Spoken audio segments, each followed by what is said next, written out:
morning's reading is Luke 1:57 through 66, the birth of John the Baptist. When it was time for Elizabeth to have her baby, she gave birth to a son. Her neighbors and relatives heard that the Lord had shown her great mercy, and they shared her joy. On the 8th day, they came to circumcise the child, and they were going to name him after his father, Zechariah. But his mother spoke up and said, "No, he is to be called John." They said to her, "There is no one among your relatives who has that name."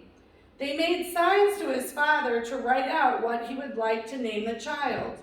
He asked for a writing tablet, and to everyone's astonishment, he wrote, "His name is John." Immediately his mouth was opened and his tongue set free, and he began to speak, praising God. All the neighbors were filled with awe, and throughout the hill country of Judea, people were talking about all of these things. Everyone who heard this wondered about it, asking, "What then is this child going to be?" For the Lord's hand was with him. So the name Zechariah in Hebrew means "the Lord has remembered." Zechariah was also the name of a king and a prophet. This Zechariah was the son of a high priest.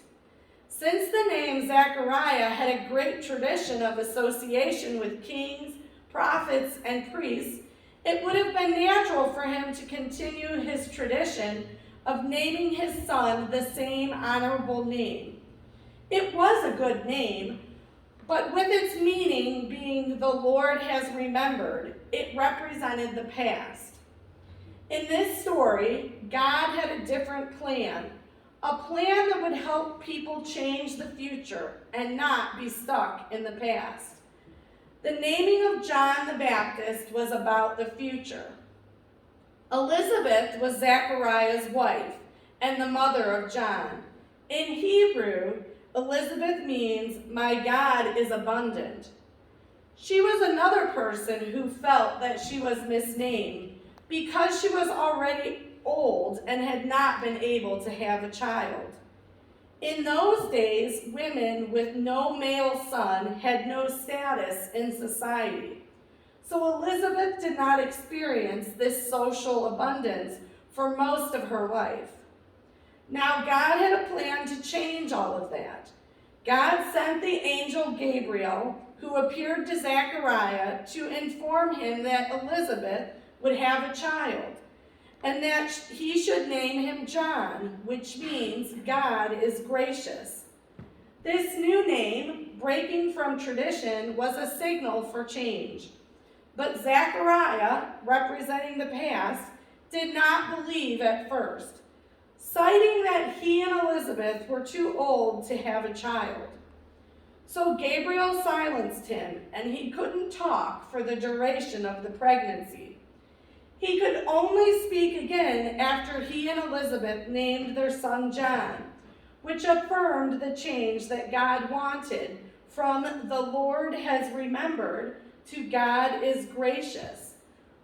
From God of the past to God of a gracious future that welcomes change.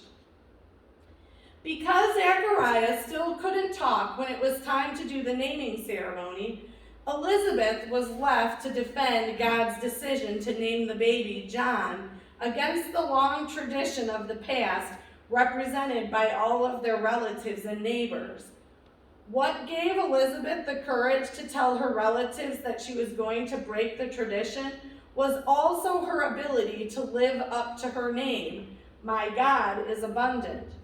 She had experienced it personally with having a child when she had felt hopeless in her old age. Living in God's abundance, she knew that she was going to be okay. She knew that the abundance of God would be able to support and include this major change. Even though she knew that the people wouldn't believe her, Elizabeth decided to speak up. She named her son, but she also named her truth. She named her right to declare God's call on her life. She believed in herself and she believed in God. So at the end of the day, the opinions of anyone who waited for her husband to name the child didn't matter. There are times in our lives when we're surrounded by people who don't believe in us or don't believe about us.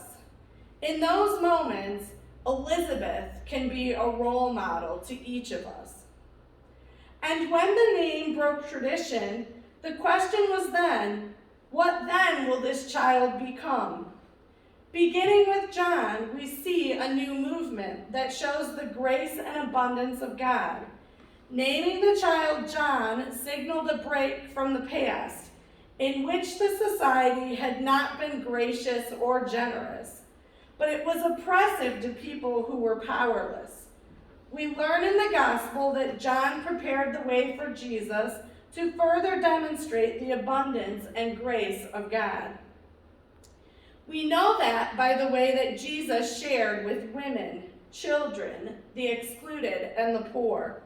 Jesus challenged his community to not be afraid to share anything and everything, knowing that with God's abundance, there is always enough.